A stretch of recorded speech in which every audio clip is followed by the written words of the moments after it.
Greetings, real Arrow fans. We'll look at Arrow Season 6 now continues on with The Dragon. The episode starts with the harasser singling out a more youthful kid in a clear shelter. We see that the child being tormented was the youthful Ricardo Diaz. Present day, Diaz is conversing with Siren about considering objectives long haul. They're outside of a bar trusting that the proprietor will stop by. They have a gathering with him. Curtis heads towards Felicity's loft and the two discuss about the tech they're making. Diaz and Siren are conversing with a man of his word, who drives the quadrant. Diaz requests a spot at the table at the head of the quadrant and return propels access to Star City's police and transportation ports. The crazed fellow needs Diaz to try out for a job, and the irritated Diaz goes to the washroom trying to quiet down. Diaz and Siren leave the bar to stake out a contending wrongdoing supervisor who's under FBI assurance. Chris suppresses Felicity about a remark she made before needing to be a piece of a group. She only cares about Oliver's solitary wolf approach now, and the Deckle left the group 7 days earlier. She attempts to persuade Curtis she's fine. However, he denies. He denies that she accepts that. Diaz and Sarah come back to the bar and show Eric Carter, the quadrant chief, the photos he took while marking out the contending wrongdoing chief. Presently, the quadrant folks need Diaz and Siren to bring Baylor, the person they were marking out, back to their HQ. They go to Baylor's alcove and began taking out his thugs. Diaz and Siren slaughter everybody in the FBI safe house other than Baylor, and they take him. Cartier appears outside the safe house and he shoots Baylor and Diaz both. We see that Diaz endures the assault since he was wearing an impenetrable vest. Cartier calls his dad, and they talk about assuming control over Star City since they think Diaz is off the beaten path. Diaz and Siren rendezvous at Cartier's club. Diaz discharges his firearm into the air to get the club out, leaving Cartier the just one remaining. I think up against him about the shooting. Carter's 5 men encompass Diaz and Siren, yet the team rapidly takes him out. Curtis' cell phone hums and his news alert. Lucy turns on TV and sees that the Green Arrow was engaged with a blast in the glades. At Cartier's club, they tie Cartier up and start addressing him. Aaron recollects that Diaz was never under genuine thought for acceptance into the quadrant, and Diaz begins crying on him.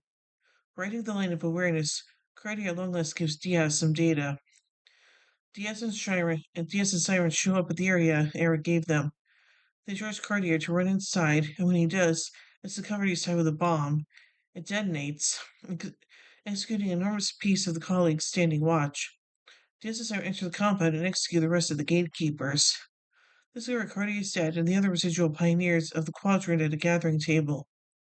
Cartier's dad reveals to Diaz that he will send him to an emergency clinic and will keep him alive while men torment him.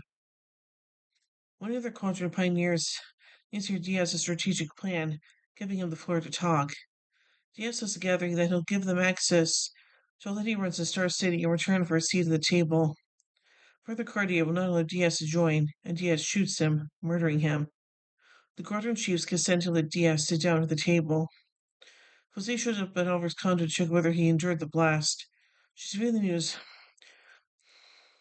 when they uncover that the crime scene investigation should be utilized to distinguish the bodies on the spot, making Felicity believe that Oliver is dead. Oliver that way ventures out of his room and solaces Felicity. He guarantees her that he'll generally return. Diaz finds this domineering jerk as a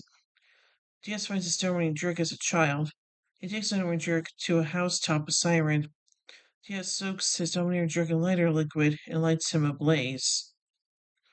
Ugh. So anyway, let's take a look at some trivia surrounding this episode.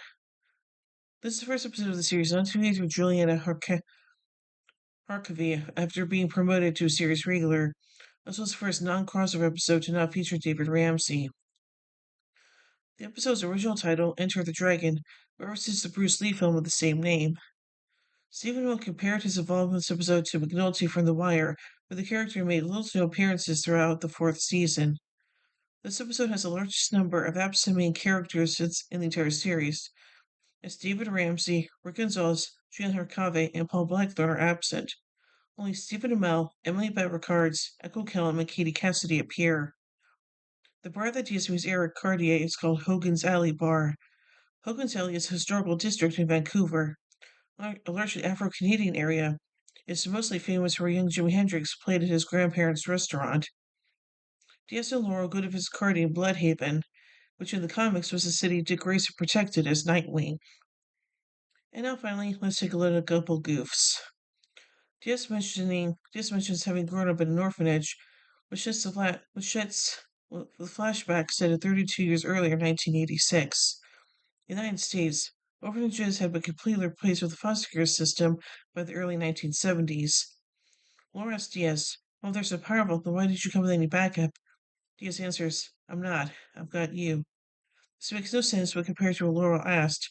Diaz should have replied, "I did. I've got you." For Diaz and Laura enter Villa Centani, Diaz cocks his pistol, and then cocks it again after entering. Hmm. So far, I think this episode is pretty interesting, and yeah, the fact that Oliver barely shows up at all is kind of a little bit, I don't know, concerning, but what are you gonna do? So overall, I give The Dragon 3 arrowheads out of 5. When we tune in this week to the next episode, Shifting Allegiances. So, until then, in the words of Oliver Queen, you have failed this city.